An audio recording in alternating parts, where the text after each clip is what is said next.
Hello, everyone, and welcome to Community Bookstore's virtual event series. My name is Hal Levinka, and I'm the event director at the bookstore, and I'm thrilled today to be collaborating again with our friends at NYRB Poets to welcome Adrian Nathan West for a discussion of his new translation of poet Pere Gimferrer in conversation with Edwin Frank. While the pandemic has taken a toll across all of our lives, virtual programs like the one you're about to see have become bright spots in our days, and I want to give a huge thanks to our guests for joining us this evening.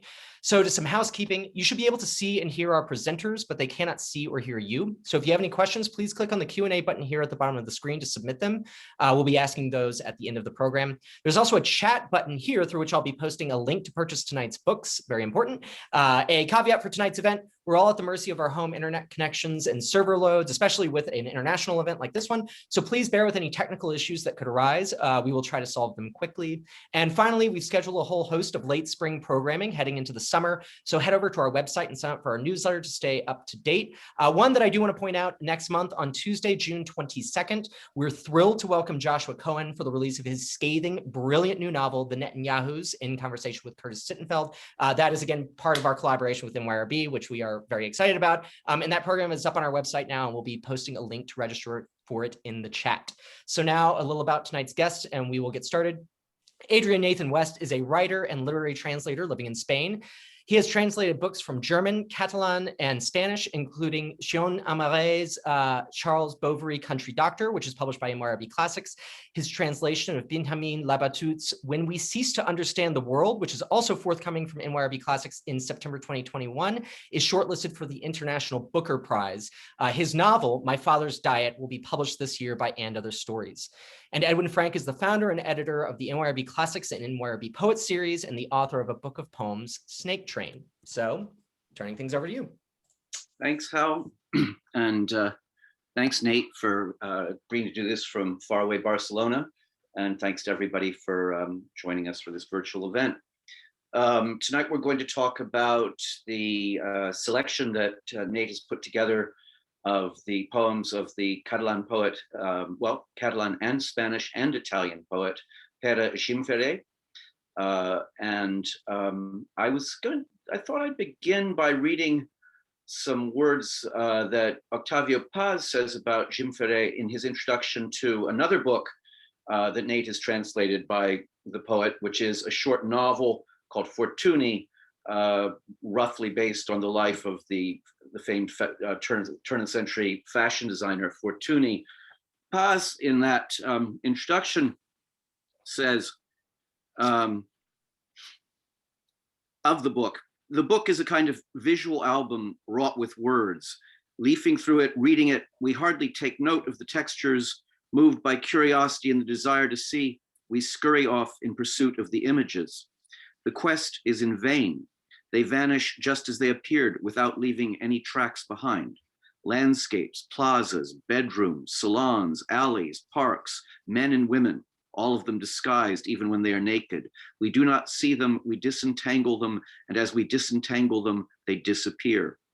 All these settings possess at one and the same time the immobility of fixed perspectives and the instantaneous fleeting character of cinematic images. That's, I think, very true of the poetry as well, as though to add men and women and scenes, you might also add books and writers who are very much a presence in the work of this poet, who is really hard to place in terms of English language poets or poets and performers. Sometimes I'm a little bit reminded of Pound, though I think the English language poet who matters most to Gimferrer would seem to be Stevens, whom he refers to several times in the poems that Nate has selected and translated. There is also, sometimes I'm reminded a little bit of Pasolini and this kind of passionate cascade, though he's not as political and provocative as Pasolini. There's also, I'm sometimes reminded a little bit of Caetano Veloso's songs and this kind of again, this sort of explosion of imagery. There is finally, and very much true of the Iberian Peninsula, something wonderfully Baroque about this poetry. It spills over in all sorts of ways. And Nate's translations, I think, have captured that in English quite impressively. I first read the translations of Gimferrer's Catalan poems that you were published in England by Carcanet. Why don't you talk a bit about what went into putting this book together, and also tell us a little bit about Gimferrer's reputation, career, the kind of person he is, because he's sort of a legendary figure, I think, in Catalan and Spanish letters. He's a legendary figure. I don't remember who it was who said this, and I don't think that they said it entirely to be nice, but somebody tells an anecdote about running into Pere Gimferrer on the Rambla in Barcelona. And he is in his sort of trademark outfit, which is, a broad-brimmed hat, scarf, overcoat, cane, and the person said to him something to the effect of, just because you want to be one of these statues of a poet, you don't have to start dressing like one already. And I think it is a little bit of a telling anecdote about Pere. So Pere was born in 1945 in Barcelona. His break, so to speak, was when he was included in an anthology of poets, which was edited by a well-known editor in Catalan named Josep Maria Castellet, called Nueve Poetas Novísimos. So, these very new poets, these very new voices. And he also became quite well known for winning the National Poetry Prize at a very young age, if I'm not mistaken, at 20 years of age, for a book called Arde el Mar, or The Sea Burns, from which many of the poems in this anthology are taken. He wrote in Spanish for a long time and made a switch to Catalan in the 70s. This has been interpreted by some people as a political gesture. He himself says in an interview something a bit more cryptic, to the effect that this was a point at which he wanted to re-examine his entire enterprise of writing poetry. And he says the change was much deeper than a linguistic one. This is obviously a question for literary critics. And of course, the issues of Spanish and Catalan and their use in Catalonia are quite complex. As you say, he's become quite a legendary figure. So he's involved in the publisher Seis Barral, and with Seis Barral, he was instrumental in, for example, helping Roberto Bolaño make his name in Spain, Antonio Muñoz Molina. There are a number of writers that he published at Seis Barral. He's also participated in many of the prizes that are given in Spain. He's a literary critic of some skill, I think, particularly in what was called his Dietari, which is a sort of form of diary that was published in a paper called El Correo Catalán in the 70s. Those essays, I think, are fantastic. You've read some of those because they're in the back of the Carcanet anthology. So as far as how this book came to be, this is the fourth book I've done by Pere.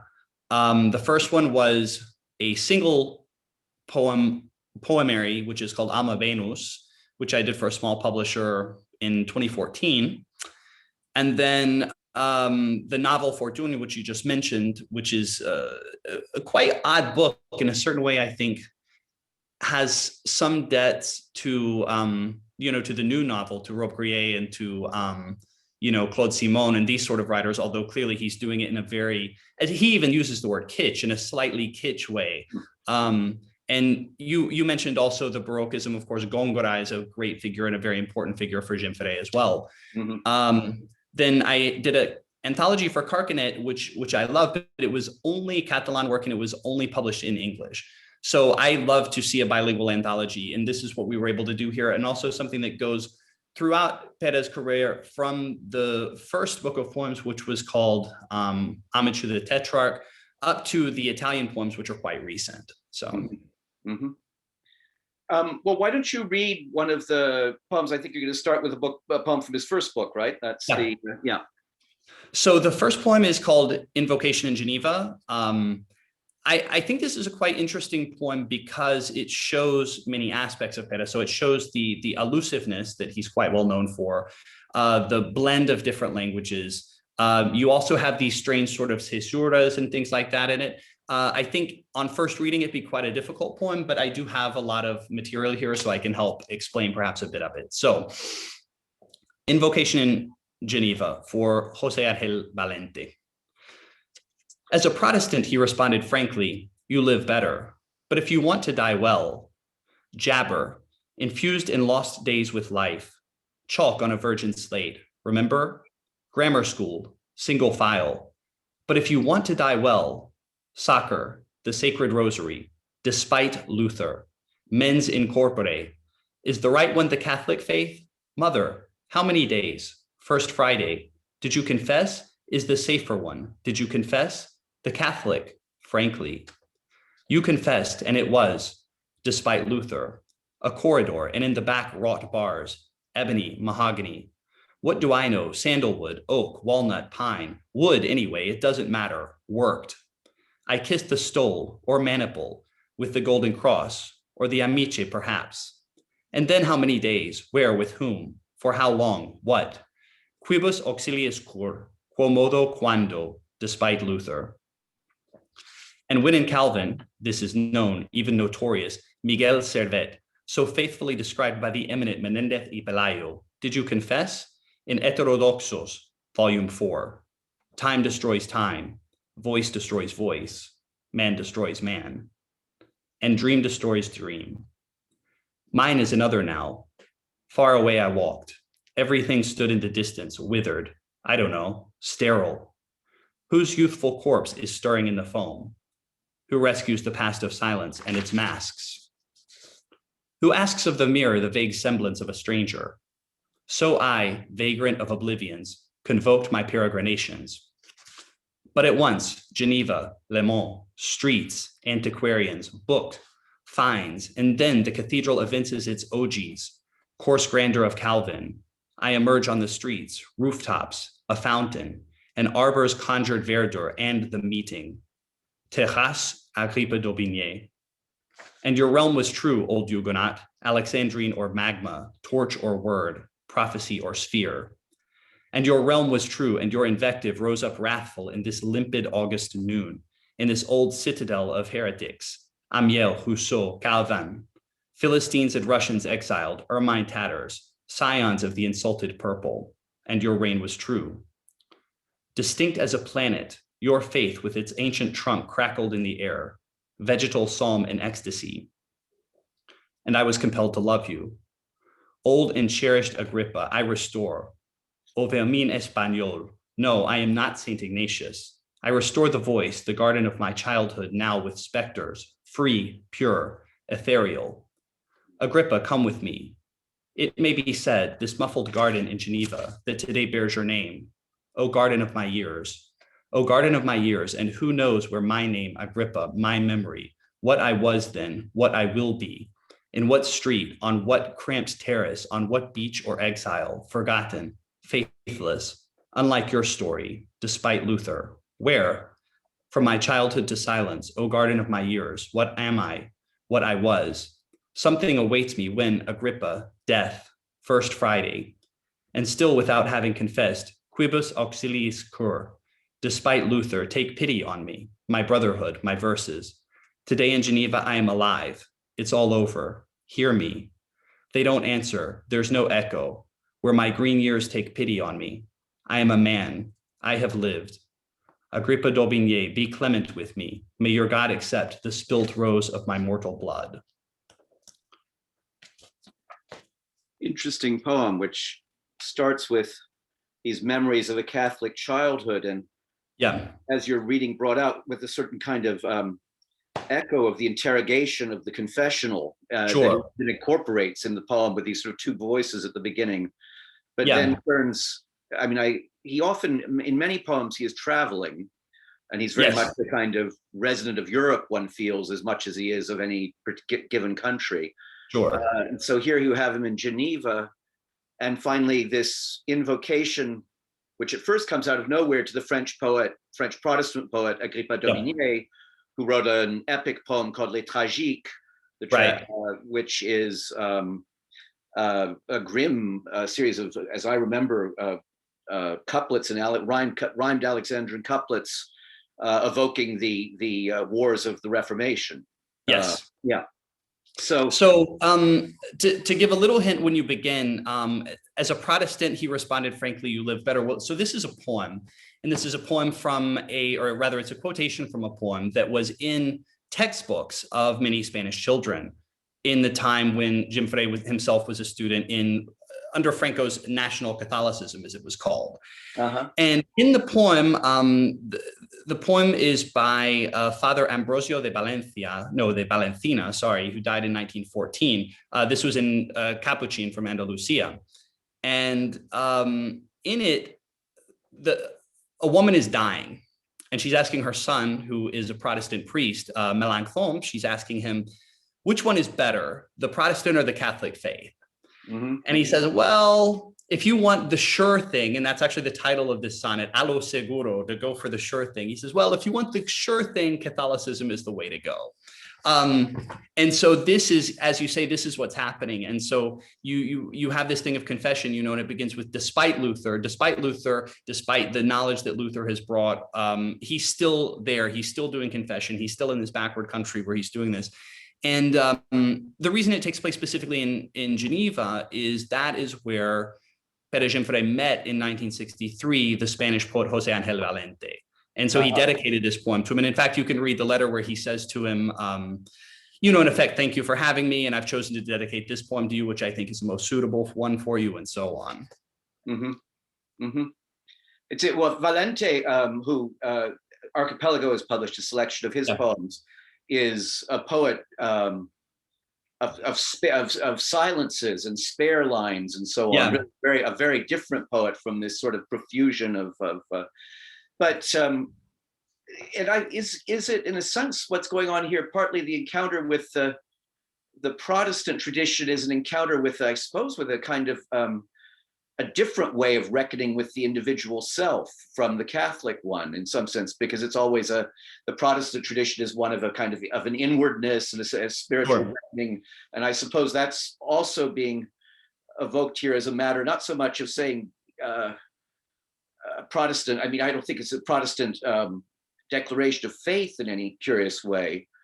No, but I think that Protestantism does represent a new way of examining oneself, as you said in there. And in fact, when he talks about the importance of Valente in an essay, which of course I can't remember the name of, he says something to the effect that Valente was the poet to bring into Spanish an idea of criticism of poetry. And that was sort of what he assigned as his importance in the canon. Yeah, precisely. I think what he sees as in Protestantism is, so Pere, one thing that people don't necessarily know about him is he's a great dialectician. He's a great admirer of Marx. And I think that what Pere feels here is that Protestantism is the beginning of a dialectic that liberates the mind to allow eventually a direct confrontation with reality, but not in Spain under Franco. Right. So in this case, though, and so, and of course, in addressing Agrippa, I mean, Agrippa was a fiercely Protestant partisan, and is in fact almost a kind of militant defender of the faith in that case. But then he's also placing himself in a kind of in the aftermath of a Europe riven between these different wars of the faiths, in a certain sense, with the poets. I suppose you might see poetry as he's sort of assuming the responsibility of poetry in the aftermath of those sorts of things, which becomes, I think it would be true to say of these books that he writes very often as a poet, and as a poet, as you're saying, in a kind of dialogue with what are the possibilities of poet in a larger world, which is both popular, because he's interested in popular culture, and political in various ways too. Where does poetry stand in it? In some sense, here in this poem, which is again a poem of his youth, really, right? Yeah, he was very young when he wrote this poem. So if he met Valente in 63, so he would have been 18. Yeah. So yeah. And in fact, there are embedded lines in here from Agrippa. So for example, O vermín español is a line from his poem. And when he goes to the terrace, Agrippa d'Aubigné, is actually a park in Geneva. And so he does a quite interesting thing, because he's in this park in Geneva and he's describing looking around. But when he says, and your realm was true, well, there is this idea throughout Agrippa's poem of the realm and also of the true, and what the true king is. And these are matters that come up in that poem as well. Which then goes back to the Spanish political issue of what is a proper government in some sense. Yes, absolutely.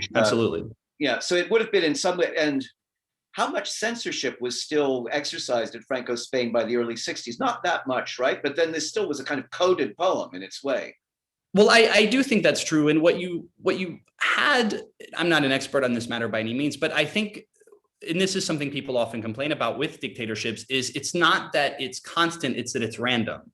Yeah. So, the censorship was always there as a possibility. And I think it's something that clearly a Catalan would be doubly aware of. I don't think that Pere, to my knowledge, he and I've talked about this, I don't think that he ever suffered any direct censorship. But, one of the things that he'll also tell you is a lot of poets got away with writing what they wrote because it was poetry. So it didn't matter, Yeah. It's interesting, the range of, you have this poem and with this set of allusions, and here in the beginning of the book, not too far after that, you have a long sequence all about death in Beverly Hills, which is full of Jean Harlow and scenes of malls and gangsters, but which is also to some extent a poem of childhood and growing up in a kind of celluloid factory almost, as I read it,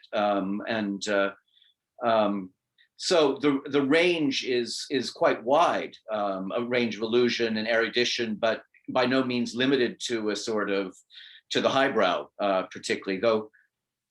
So one of the things that's wild about Pere is he periodically will talk on the phone, and when my first book came out, which is a strange sort of meditation on pornography, Pere had said to me, "Oh, you got to send it to me and whatever." So one day my phone rings and I pick it up, and he has a little bit of a slightly high nasal voice, is a little bit difficult to understand on the phone. And also he's one of these people where he'll sort of ask you a question and you'll say 3 words and then boom, he'll latch onto something of the 3 words and sort of a freight train of erudition starts coming at you. So the topic of pornography comes up and he starts to say, "Well, I think that I don't know so much about pornography, but I have this sense that there was a pornography studio in Barcelona, in Sant Cugat del Vallès." And then he starts, and it's this entire history of pornography in Barcelona. And then he brings up this movie, which you probably will remember the director's name, I don't know, but it's a film called Sweet Movie by this director who was from somewhere in Eastern Europe. Oh, is it Makeyev? I can't remember. Anyway, maybe. Anyway, it's sort of just jumping from this to that, and of course, he's a great reader of Sade, so also Marquis de Sade, et cetera, et cetera. And it, his cultural knowledge is quite omnivorous and also a bit obsessive. I think he is one of these people who sort of wants to know everything and is curious about everything. Yeah. I don't want to go on for too long, but I will tell you one anecdote because you have mentioned the youth and childhood, and something that he said to me once that I thought was really quite beautiful. We were talking a bit about movies and his interest in movies, and he said, "Well, living in Barcelona as a teenager in what really was quite a drab and gray time in Spain's history," he said, "A thing I would do is take copies of Calles de Cinema and I would go and read, and in my mind, I was a French teenager and I made myself a French teenager reading this French magazine, watching these French movies, and none of this was happening all around me, That's a great story. Yeah. He writes in Spanish for some 10 years or so, and is highly praised. But and then he makes the switch that you mentioned to Catalan. Right. I think of these languages as being surprisingly different, at least sonically. I mean, Catalan resembling French, having a much more of a French tone in some sense. Sure. And I can puzzle through Spanish, and I can sort of cross my eyes in between French and Italian and Spanish, kind of puzzled through Catalan. But have you spoken to him about why he made that change, or had he always in some sense been writing Catalan poems in Catalan? So I have talked to him about it. I feel, I could be wrong about this, I think he's a teeny bit cagey about it because it's difficult for it not to be a political issue here. And I think he doesn't want it to be a political issue. So to give you an example, which is still something people laugh about in Spain. So Aznar, who was the Popular Party president, and who's a quite right-winged figure and fairly divisive figure, and also somebody who's known for numerous linguistic foibles, at one point gave this speech that I believe was supposed to show that he was wanting to reconcile with different parties in Catalonia. And he said, I even in intimate circles, I even speak the Catalan language. And in order to prove this, he read a poem by Gimferrer out loud. And it was obviously horrible. And it was very clear that he'd never pronounced anything in Catalan in his life. But Gimferrer was this type of figure for Aznar to grab onto, to try to symbolize the importance of this sort of unity. And I think that Gimferrer feels that it was for more private reasons. Now, clearly, it's impossible for it not to have a political aspect. I mean, it was in 1970, so it was before Franco's death. There was, of course, publishing in Catalan at this time, but it still was a statement. But I do think that you start to get a change in character with the poems in Catalan. You know, there's something you could describe in his work that is a kind of impasto of images. And then particularly when you start to get more appeals to the, you know, to the chivalrous tradition, to these 14th century novels and these types of things, Amadis of Gaul and all this sort of thing, I start to notice that stuff more once he changes over to Catalan. And there was, I mean, it's always interesting to me that on the one hand, I mean, since Catalan was well, I mean, on the one hand, it has a rich medieval or early Renaissance literature. Then it becomes a largely provincial language for many years, and there isn't much of a literature up through the 19th century.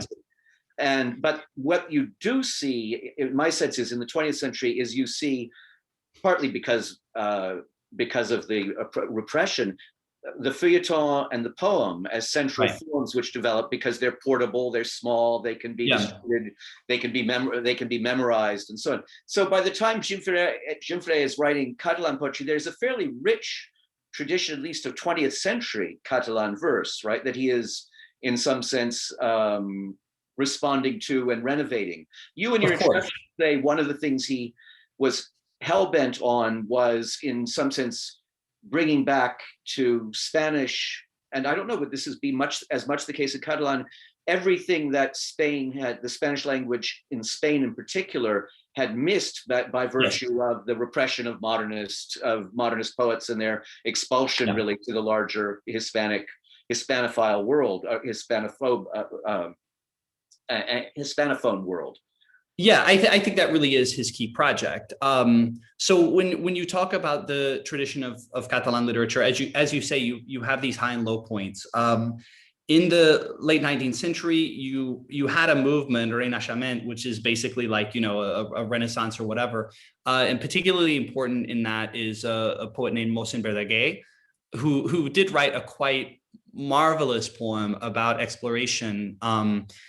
And then you have some hemming and hawing, but as you mentioned, in the 20th century, you have particularly two major figures who are J.V. Foix and Joan Brossa, who are now kind of getting translated into Catalan. So Larry Venuti recently did a book of Foix, and a press in England called Hotel and Tenement has just done a Joan Brossa book, which is quite interesting. And you know, with Brossa, you have an importation of surrealist elements, and what you have with Foix is an attempt to do two things, which is one, to preserve much of the linguistic heritage of Catalan, but at the same time to try to make Catalan into a functional modern language for poetry. So Gimferrer picks up on these tendencies, obviously, but then, as you said, his key mission or purpose is, and he said this to me once, you know, I wanted to pretend as though Spain had been a part of Europe, you know, as though Spain had not had this great delay because of Franco, you know, and of course, again, because Pere is this maniac who just absorbs so much poetry, as you said, you know, you see elements of Pound, you see elements of Stevens. I mean, you see elements of everybody because he reads everybody. Not only does he read, but he's a great rereader. So, you know, he's the type of person, they'll always interview him for El País or something, and they'll say, "What are you reading these days?" And he'll say, "Well, I'm now reading Prose for the 8th time," or something like that, you know. Why don't you read one of your translations from the Catalan, and so people have a sense of that work too. Sure. So the poem I'll do is one called Paranis, which is snares in my translation. It actually begins with a small quote from Wallace Stevens. Poetry is the subject of the poem, and it is a good poem, I think, for us to look at when we're talking about a turn in his work, because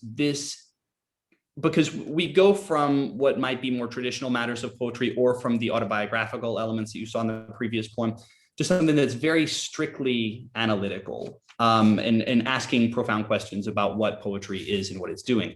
So it's in two parts, and I'll start here.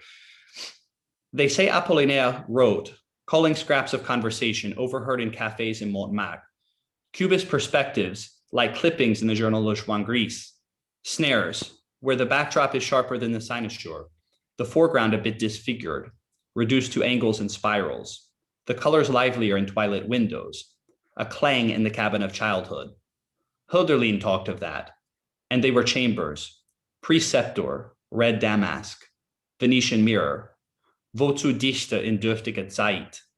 And Goethe would write Schiller that his young friend, though still a bit timid and naturally wanting an experience, everything in that letter's tone makes manifest the older man's benevolent contempt for the poetry of the younger. He had already written verses, so it struck him, far serener or better, or if not, of a classicism such as would vouchsafe his immortality. Because classic art is imperishable.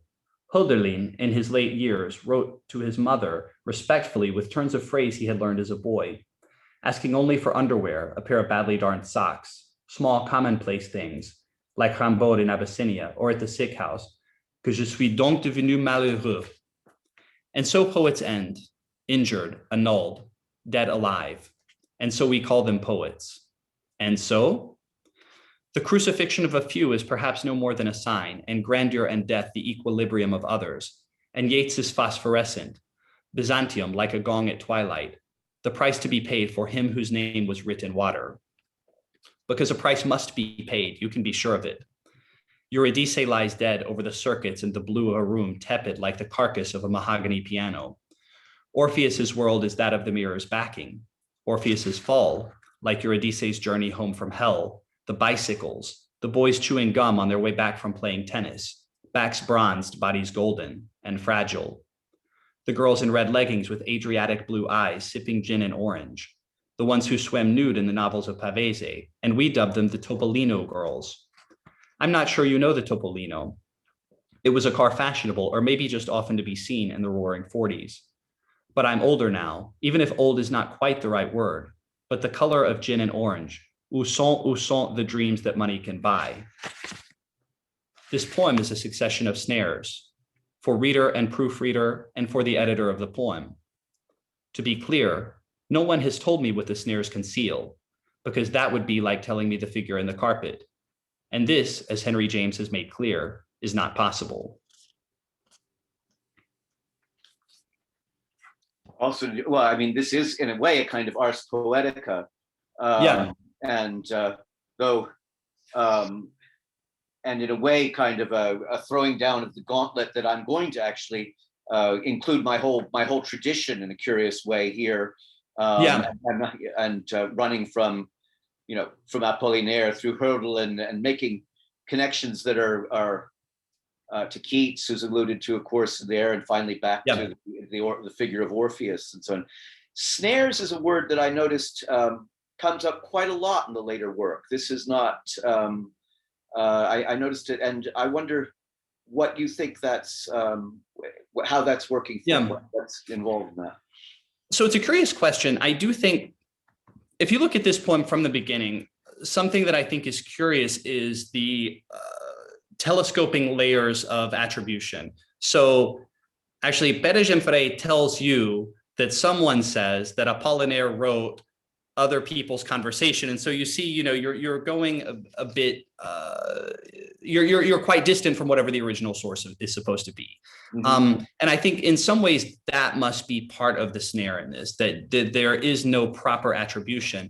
And I think this is also one reason why he himself is throwing so many scraps into this. So, you have this line, for example, from Hölderlin's poem Bread and Wine. And if you see the full line, what it basically says is, who needs poets in these lean times? I think is how Michael Hamburger translates it, and you have this, for example, où sont the dreams that money can buy, which is the reference to the poem by Hans Richter. You have the tale of Orpheus, but I think it's also Cocteau's Orpheus. So many things are cut up and thrown into this. And in some ways, I almost view all of those references as being a little bit like when you throw these leaves on top of a snare. And so then it becomes so difficult to tell who the poet is or what the poetic mechanics are beneath that. Mm-hmm. And then I think that's why he comes out and tells you at the end, more or less, that he's not going to tell you, Well, and turning there, interestingly, to a novelist finally at the end. I mean, the other allusion involved in the où sont is to Villon and to the où sont les neiges d'antan. So and also to the poet as sort of criminal outcast, which is So, and I'm sorry if I can interrupt you there. So when you mentioned the poet of criminal, of course, he also mentions Rimbaud. Yeah. And he actually has a wonderful essay about Rimbaud in which he says that he believes that Rimbaud actually changed our way of thinking more than Marx did in the end, for introducing a new sentimental kind of individualist vision. Mhm. Now, I don't know if that's true, but it's true for him anyway. Uh-huh.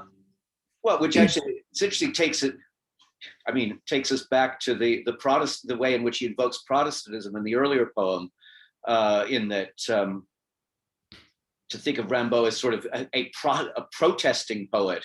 Yeah. I think we could certainly, he of course was involved in the Commune in 1871 and so on. So that's an interesting interesting sideline.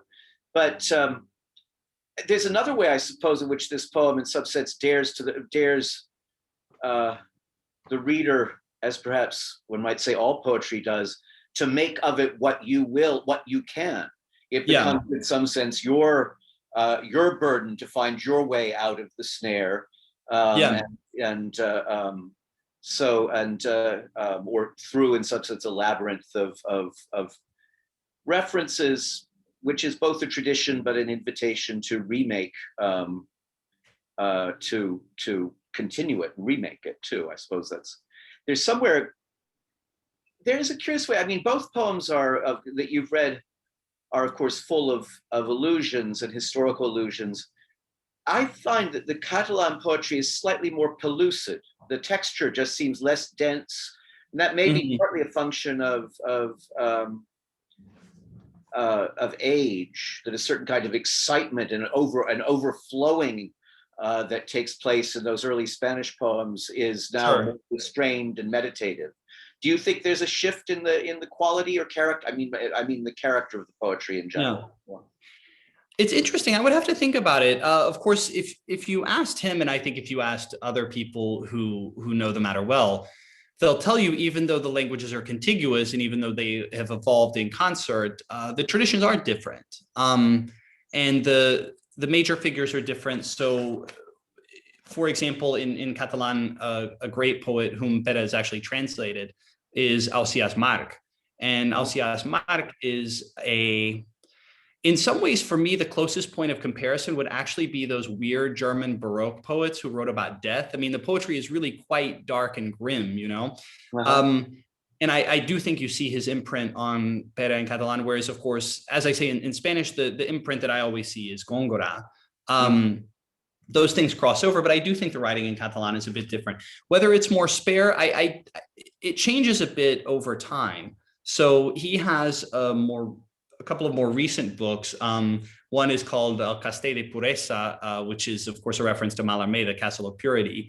Mm-hmm. And I think that one would probably recall to you a bit more the density of some of these other Spanish poems. Mm-hmm. But again, you do see different bodies of references, and you do see a slight different approach. If you ask Pere, what he'll tell you is, well, the poems just come to me in whatever language they come to me.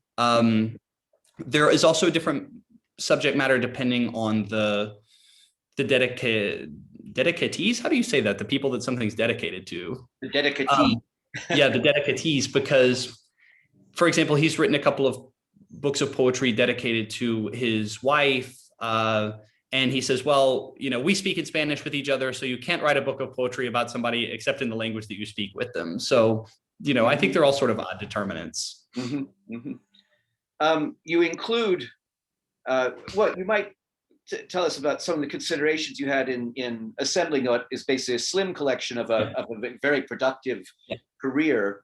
And then I'd be curious to hear the Italian poems that you include really are very different in their texture and effect from either the Catalan or the Spanish, much more song-like and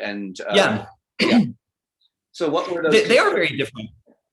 And so my thought in putting the anthology together was, as you say, he's a poet with an extensive career. And I really wanted to say, well, what are all of the things that this guy does, and how can we best represent them in a concise collection? And of course, one of the things that he does, which is fairly odd, is write in different languages. And it happened that this book came out not so long ago. I want to say that it came out in maybe 2016 or something like that. And I think everybody even here sort of said, well, what is Pere doing writing a book in Italian, Mm-hmm. And Pere Gimferrer gave one of these kind of explanations that just, he says, Italian is also one of my languages. So that was it. But as you say, they are quite different. Formally, they're very different. The structure is a little bit tighter. They have a tighter rhyme structure. And I think that he's drawing on a tradition, of course, I'm less familiar with. I know Italian poetry a bit, but it's not, I don't live in Italy, for example. I've lived here for a long time. And they, I'm looking right now at this poem, Sea Surface Full of Clouds, which again, you have a reference to Stevens, right? Yeah. The title's in English too, right? And the title of the original is in English. Yeah, which he often does. In fact, it's short, so I can read it really quickly to let the audience speak. So, Basilica of ornamented water, opaline sea of Basilicata, scrubland of envenomed sky, noxious greens of fields by night. There goes in golden garments decked, apparelled in evening, death's elect. Blinding black on solar red, pallor cloaked in scarlet thread. Makeup on the Khedive nave, the dusky sea in jaspe flames. Dead winds above dead avenues, shoulder the sea when blowing through. The swindle of the emerald eve, the beach beneath the sky bereaved. This verse means little, the glove won't die, amid the red clouds scudding by. So yeah, as you say, it's much more, it harkens back to really a song form of poetry. Mm-hmm. It's a sort of serenade. Well, it's not fully night. Is there a genre name for poems composed about twilight? But but there should be. Yeah, right. Lovely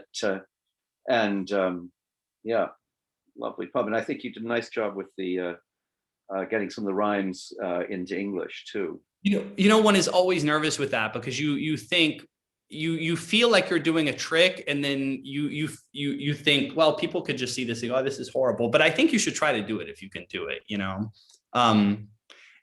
And do it. It's worth trying. Again, the languages have different capacities, and so it can prove difficult. I always, when people sit down to translate one more time all of the Fleur de Mal, and I never quite understand why every last poem in Baudelaire's Fleur de Mal has to be translated yet again.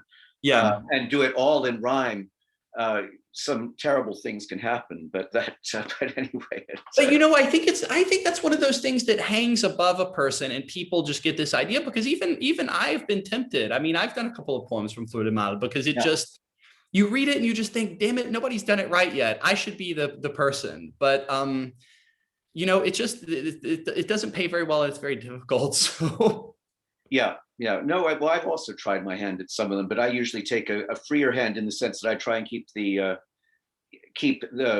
meter iambic pentameter rather than the Alexandrines that Baudelaire writes in. Well, why don't we turn to the audience for some questions? I think there probably will be a good number. Let's see. Here's how. A few of these since they've been asked, so if I skip over your question, it's because we've covered that territory. One that I do want to get into, and you had just kind of gotten into it, but I think it does go further. This attendee asks, how does your approach to the rhythm of the language in your translations differ when working with poetry versus prose? Does it differ? Do you try to echo the rhythms of the original, as you were just kind of getting into? And then specifically, do you find that you lean towards an English more faithful to the notionality, the texture of the language, or perhaps somewhere in between? Sure. So in all truth, I don't think that it varies that much between poetry and prose for me. I think that prose has its rhythms, even if they're not as explicitly marked. And I think that I want to try to catch those as well. Now, of course, you have a difficulty, and this is an interesting question also between Spanish and Catalan. So in syllable terms, Catalan is generally speaking going to be a shorter language because a lot of the words that end in O or A or that end in O, for example, in Spanish, they don't have that ending in Catalan. And so in some ways, the rhythm is maybe a little bit easier to catch than the Spanish, and what you tend to find is if the Spanish line is this long, the English line might be this long. And so I don't try to match the rhythm of the original, because if I did, what I would end up with is poems that are way too fluffy in English. What I try to do is get a rhythm that works in English and that is So where you have an approximate amount of sense that fits in that rhythm, so that it has the same degree of tightness or looseness that it would have in Spanish. Right, right. Okay, you're a fiction writer yourself. Do any of your translations affect your own writing? And if so, did you carry anything away from translating Gimferrer? I think they do affect your own writing, because I think you start to pick up these super weird words that nobody uses in English, but that are very common in the languages you translate from. And then, sometimes you think that they're neat and somebody says to you, this is ridiculous, you can't write this word. And then sometimes they actually do function as an adornment of your style. With Pere, I couldn't say. What I will tell you is that translating from German as well, I do think that the German way of writing sentences is something that probably had an influence on me before I learned German, but then the more that I have read that stuff, the more that influence has probably petrified. Right. What do you mean by the German way of writing sentences?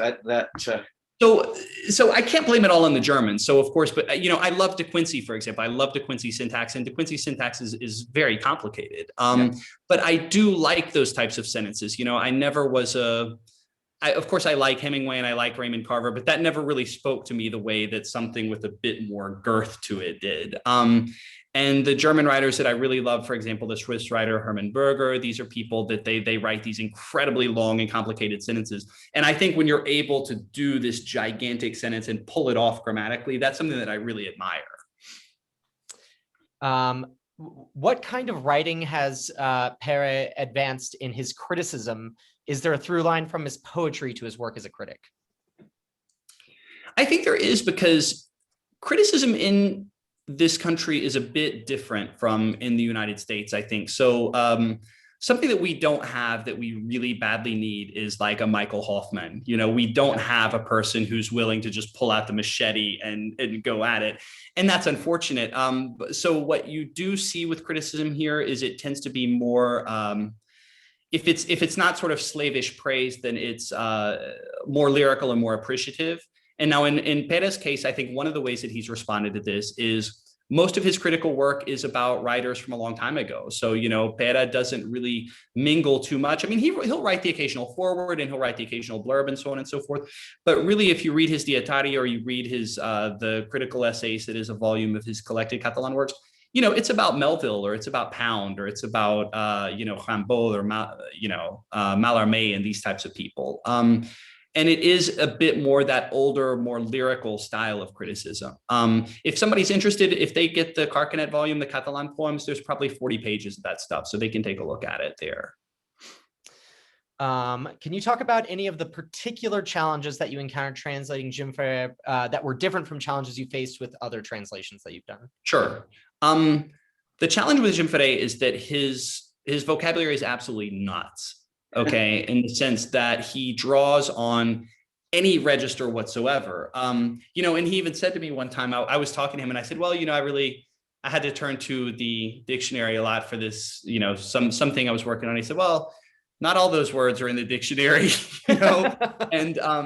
and it's true. Now that also, though, is an opportunity. It's difficult because you spend a lot of time with your nose in the books, but it is an opportunity because you're not really limited as a translator. Kind of at any given time, you can pull from many different registers. You can pull a word from the 15th century that's totally obsolete, and it's fine. It'll fly in a translation of Gimferrer, as long as you don't, overdo it. Right. All right. So I think that we're going to take this one as our last question, since the others have been answered at other points.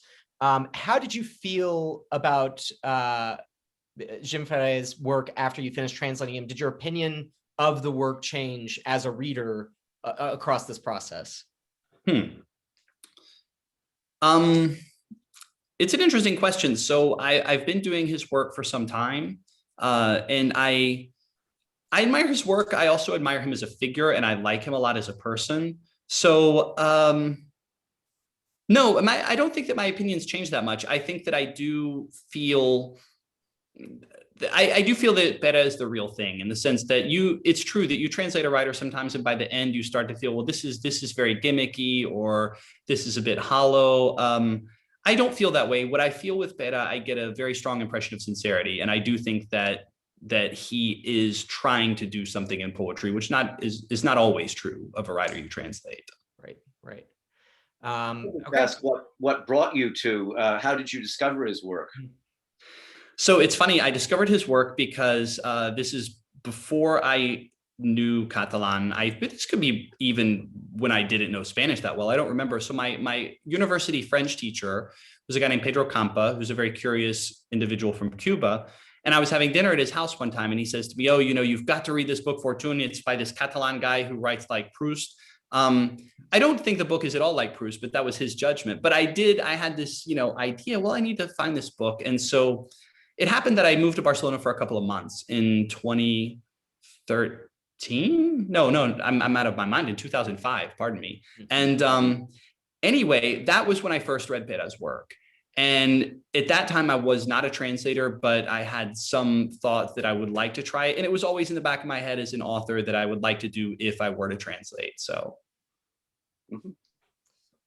Excellent. Well, we got one last question. Let's see.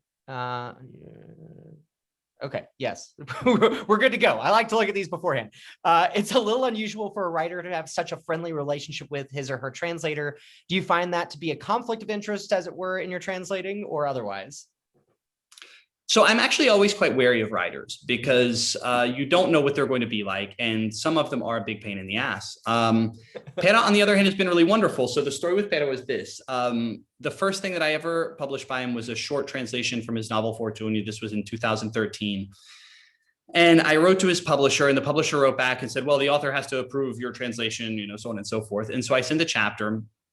Pere approved it. I didn't have any contact with him at that time. And then later I had wanted to interview him for something. And I went to meet him.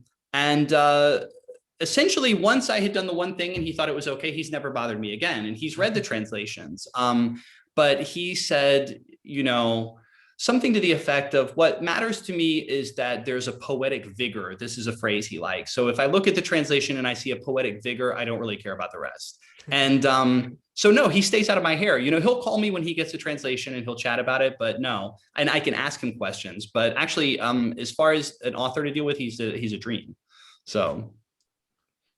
Yeah, I'm sure both of you have stories to the contrary that we'll get into in a different setting at some point, over drinks, sure, after we're all vaccinated and together. Yes. Okay, so unless there are any last minute questions, while I wait for that, before we leave, in the chat, I'm posting a link to purchase the book one last time.